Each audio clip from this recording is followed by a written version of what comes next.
Hello guys, welcome back. நான் உங்கள் VK. Ration card சம்மந்தமான பல்வேறு விதமான பிரச்சனைகளுக்கு நம்ம சேனலில் சொல்யூஷன் கொடுத்துட்ருக்கோம். கிட்டத்தட்ட கடந்த 2 வருஷமாக இந்த ரேஷன் கார்டுகள் எல்லாமே பெண்டிங்கில் இருக்குது. 1.5 வருஷத்துக்கு முன்னாடி அப்ளை பண்ணவங்க, 1 வருஷத்துக்கு முன்னாடி அப்ளை பண்ணவங்க, 2 வருஷத்துக்கு முன்னாடி அப்ளை பண்ணவங்களுக்கு கூட இப்போ வரைக்கும் கார்டு வரல. இது எல்லாமே இப்போ ப்ராசஸ் ஆகி கடந்த 2 மாதமாக வந்துட்டுருக்கு. ஆனால் இன்னும் நிறைய பேருக்கு அந்த ரேஷன் கார்டில் பிரச்சனை இருக்குது. இது எல்லாத்துக்குமே நம்ம சேனலில் 20க்கும் மேற்பட்ட வீடியோஸ் போட்டு சொல்யூஷன் கொடுத்துட்ருக்கோம். ஸோ உங்களுக்கு ஏதாவது ப்ராப்ளம் இருந்துச்சு அப்படின்னா மறக்காமல் கமெண்ட் பாக்ஸில் கமெண்ட் பண்ணுங்கள். அதுக்கான சொல்யூஷனும் உங்களுக்கு இமீடியட்டாக கிடைக்கும். இப்போ இதுக்கு முன்னாடி நம்ம 2 வீடியோஸ் போட்டிருந்தோம். அதில் நிறைய பேர் கமெண்ட் பண்ணியிருந்தாங்க. அவங்களுக்கான சொல்யூஷனை பார்க்கலாம் வாங்க. ஸ்கிப் பண்ணாமல் கடைசி வரைக்கும் பாருங்கள், ரொம்பவே யூஸ்ஃபுல்லாக இருக்கும். அதுக்கு முன்னாடி நம்ம சேனலை யாராவது சப்ஸ்கிரைப் பண்ணாமல் இருந்தீங்கன்னா மறக்காமல் இப்போவே சப்ஸ்கிரைப் பண்ணிக்கோங்க.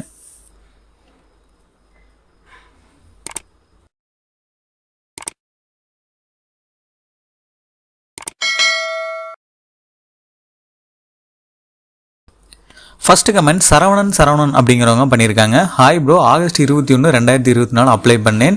இன்னுமே அப்படியே இருக்குது, இந்த ஸ்டேஜ்லேயே மெயின்டைன் ஆகுது அப்படிங்கிற மாதிரி போட்டிருக்காங்க. அதாவது என்ன அப்படின்னா, ஆகஸ்ட் 21, 2024 தான் நீங்கள் அப்ளை பண்ணியிருக்கீங்க. ஆனால் ஜனவரி, பிப்ரவரி 2023 கிட்டத்தட்ட 1.25 வருஷத்துக்கு முன்னாடி அப்ளை பண்ணவங்க எல்லாருக்குமே இந்த அக்டோபர் அதுபோக நவம்பரில் தான் வந்து ஒரிஜினல் கார்டு வர ஆரம்பிச்சிருக்கு. ஸோ இது எல்லாமே என்ன ரீசன்னால அப்படின்னு பார்த்தீங்கன்னா, மகளிர் உரிமை தொகை வந்து 2023 கொண்டு வந்தாங்க. ஸோ அதுக்கான ப்ராசஸ் எல்லாமே 2023 ஏப்ரலுக்கு முன்னாடியே ஸ்டார்ட் பண்ணிட்டாங்க. அந்த பணியாளர்கள் எல்லாமே அதில் இன்வால்வ் ஆகியிருந்தாங்க. ஓகேங்களா? ஸோ அதனால் இந்த ரேஷன் கார்டு எல்லாமே பெண்டிங்கில் இருந்துச்சு. இது நிறைய பேருக்கு தெரியாமல் இருந்துச்சு. அவங்க எல்லாருக்குமே போன வருஷம் அப்ளை பண்ணவங்க எல்லாருக்குமே இந்த வருஷம் தான் வந்துட்டுருக்கு. அதே மாதிரி போன மாதம் அப்ளை பண்ணவங்களுக்கும் இந்த மாதம் வர்றதுக்கு வாய்ப்பு இருக்குது. இது எதை பொறுத்து அப்படின்னு பார்த்தீங்கன்னா, ஒவ்வொரு தாலுகா ஆஃபீஸ்லேயும் அங்கே எவ்வளோ பெண்டிங் கார்டு இருக்குது அப்படிங்கிறத பொறுத்து. கிட்டத்தட்ட 3 லட்சத்துக்கும் மேற்பட்ட ரேஷன் கார்டுக்கு அப்ளை பண்ணவங்களோட கார்டு வந்து பெண்டிங்கில் இருக்குது, ஒரிஜினல் கார்டு. ஓகேங்களா? ஸோ அதனால் வந்து நிறைய கார்டு பெண்டிங் ஆகி இப்போது கிட்டத்தட்ட ஒரு 3 மாதமாக தான் கொடுக்க ஆரம்பிச்சிருக்காங்க.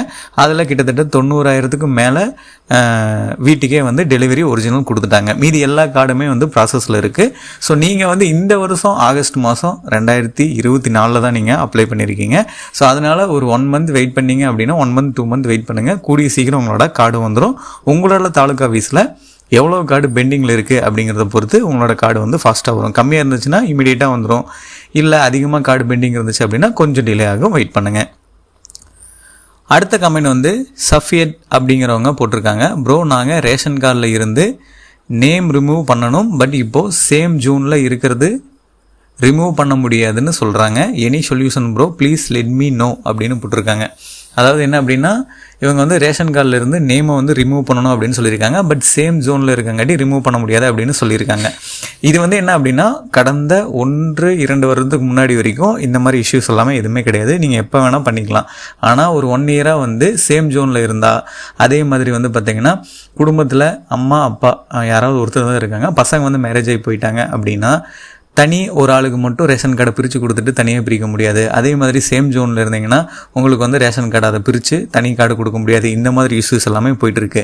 ஆனால் இது எல்லா தாலுகா ஆஃபீஸ்லையும் எல்லா டிஸ்ட்ரிக்ட்லையும் நடக்கிறது கிடையாது. ஸோ இதுக்கு ஒரே சொல்யூஷன் என்ன அப்படின்னா, உங்களோட தாலுகா ஆஃபீஸில் இந்த மாதிரி செப்பரேட்டாக பண்ணுறாங்களா அப்படிங்கிறத ஒன்ஸ் கன்ஃபார்ம் பண்ணிக்கோங்க. நீங்களாக உங்கள் பக்கத்தில் யாராவது சொல்கிறாங்க அப்படிங்கிறத வச்சு டிசைட் பண்ண வேணாம். இன்னொன்று என்ன அப்படின்னா, நீங்கள் டெஃபினட்டாக ஆதார் கார்டில் அட்ரஸ் சேஞ்ச் பண்ணியிருக்கணும்.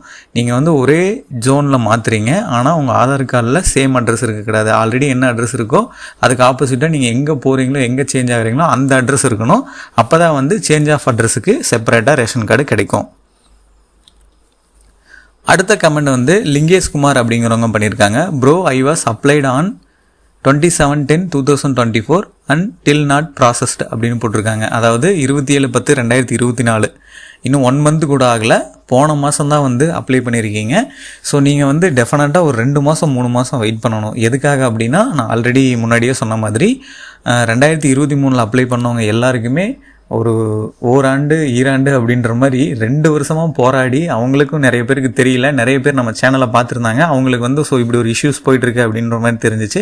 நிறைய பேருக்கு நம்ம ரேஷன் கார்டு தான் ப்ராப்ளம், என்ன ஆச்சுன்னே தெரில அப்படின்னு சொல்லி நிறைய பேர் புலம்பிட்டு இருந்தாங்க. ஸோ அவங்க எல்லாத்துக்குமே இப்போ தான் ரேஷன் கார்டு வந்திருக்கு.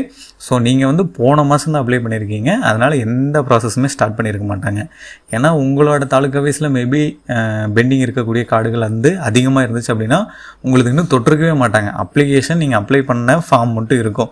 ஸோ இதுக்கப்புறம் தான் வந்து அந்த பெண்டிங் கார்ட்ஸ்லாம் அப்படியே ரிமூவ் பண்ணதுக்கப்புறம் உங்களது அப்படியே எடுத்து பார்க்க ஆரம்பிப்பாங்க. அதுக்கப்புறம் நெக்ஸ்ட் ப்ராசஸ்க்கு மூவ் பண்ணுவாங்க.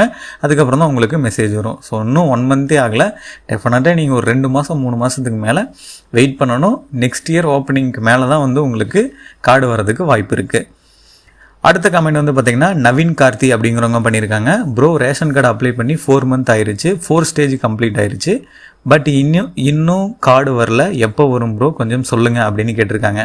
நீங்கள் வந்து 4 மந்த்துக்கு முன்னாடி அப்ளை பண்ணியிருக்கீங்க, 4 ஸ்டேஜ் கம்ப்ளீட் ஆகிடுச்சு. ஓகே, இப்போ வந்து என்னென்னா உங்களுக்கு 4 ஸ்டேஜுமே வந்து மெசேஜாக வந்திருக்கும். ஃபஸ்ட் ஸ்டேஜ், செகண்ட் ஸ்டேஜ், ஒவ்வொரு ஸ்டேஜ் மூவ் ஆகும்போது 4 ஸ்டேஜ் வந்து உங்களுக்கு மெசேஜ் வந்திருக்கும்.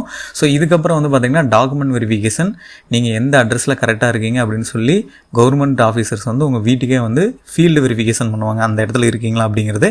அதுக்கப்புறம் வந்து அது மேல் இடத்துக்கு போக அங்கே ஒரு ஆஃபீஸர் வந்து வெரிஃபை பண்ணி அதை அப்ரூவல் பண்ணுவார். அதுக்கப்புறம் அது டூப்ளிகேட் காப்பிக்கு மூவ் ஆகும். டூப்ளிகேட் காப்பிக்கு மூவ் ஆனதுக்கப்புறம் அது எல்லாமே ஃபைனலைஸ் பண்ணிவிட்டு அது வந்து ஒரிஜினல் கார்டுக்காக பிரிண்டிங்காக சென்னை சம்திங் ஒரு 2 இடத்துல தமிழகத்தில் மட்டும் பிரிண்டிங் நடக்குது. அங்கே போயிட்டு அந்த பிரிண்டிங் ஸ்டேஜ் கம்ப்ளீட் ஆகி அங்கேருந்து டெலிவரி டிபார்ட்மெண்ட்டுக்கு போய் அந்த டெலிவரி டிபார்ட்மெண்ட்டில் இருந்து தான் உங்களுக்கு உங்களோட வீட்டு அட்ரஸ்க்கு கொரியர் வரும். ஸோ உங்களுக்கு வந்து 4 ஸ்டேஜ் கம்ப்ளீட் ஆயிடுச்சு. ஆனால் இந்த 4 ஸ்டேஜுமே வந்து உங்களுக்கு மொபைலில் நோட்டிஃபிகேஷன் வருது, இன்ஃபார்ம் பண்ணக்கூடிய ஸ்டேஜஸ். ஆனால் இதுக்கப்புறம் வந்து எல்லாமே ஃபீல்டு வெரிஃபிகேஷன் ப்ராசஸ் வந்து நடக்கும். அதுக்கப்புறம் டெலிவரி ப்ராசஸ். ஸோ இது எல்லாமே அவங்க சைடில் நடக்கக்கூடியது.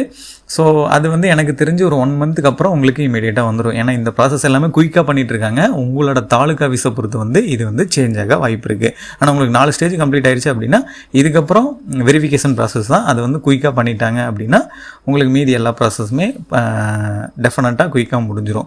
ஆனால் டிலே ஆகக்கூடிய 2 ப்ராசஸ் என்ன அப்படின்னா உங்கள் வீட்டுக்கு வந்து வெரிஃபிகேஷன் பண்ணுறது, இன்னொன்று வந்து உங்களோட டாக்குமெண்ட்டை வந்து தாலுக்கா ஆஃபீஸில் கூப்பிட்டு விசாரிப்பாங்க, வெரிஃபிகேஷன் பண்ணுவாங்க.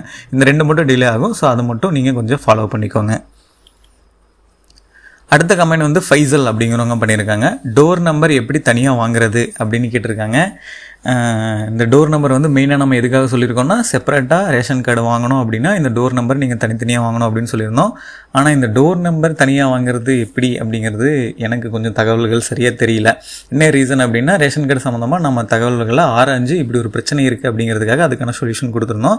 ஆனால் டோர் நம்பர் எனக்கு தெரிஞ்சு என்ன அப்படின்னா உங்களோட ஏரியாவில், அதாவது உங்களோட ரீஜியனில் வந்து கிராமமாக இருக்குது, பேரூராட்சி இருக்குது அப்படின்னா அதுக்குன்னு ஒரு ஆஃபீஸ் இருக்கும். அதாவது மாநகராட்சி ஆஃபீஸு இல்லைன்னா கிராம ஊராட்சி அலுவலகம் இந்த மாதிரி எல்லாமே இருக்கும்.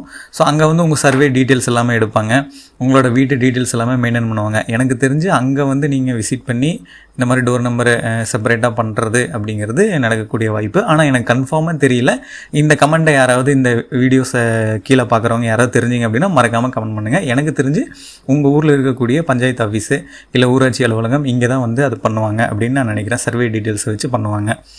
அடுத்த கமெண்ட்டு இட்ஸ் மீ வாசு அப்படிங்கிறவங்க போட்டிருக்காங்க. கேஸ் கனெக்ஷன் வாங்குறது 1 சிலிண்டர் ஆர் 2 சிலிண்டர் எது சூஸ் பண்ணுறது அப்படின்னு கேட்டிருக்காங்க.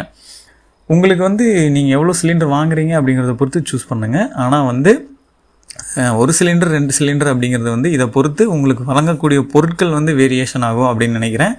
இதனால NPHH அண்டு NPH அந்த மாதிரி அப்ளை பண்ணுறதுல டிஃப்ரெண்ட் வருமா அப்படின்னு கேட்டிருக்காங்க. இதில் வந்து வேரியேஷன் வர்றதுக்கு வாய்ப்பு வந்து எனக்கு தெரிஞ்சு கம்மி.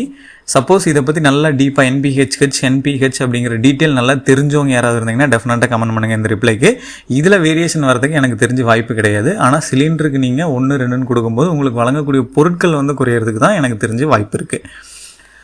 ஃபைனலாக நான் சொன்ன இந்த டீட்டெயில்ஸ் எல்லாமே உங்களுக்கு ரொம்ப யூஸ்ஃபுல்லாக இருந்திருக்குன்னு நினைக்கிறேன். உங்களுக்கு இந்த மாதிரி ரேஷன் கார்டில் ஏதாவது பிரச்சனை இருந்துச்சு அப்படின்னா மறக்காமல் கமெண்ட் பாக்ஸில் கமெண்ட் பண்ணுங்கள்.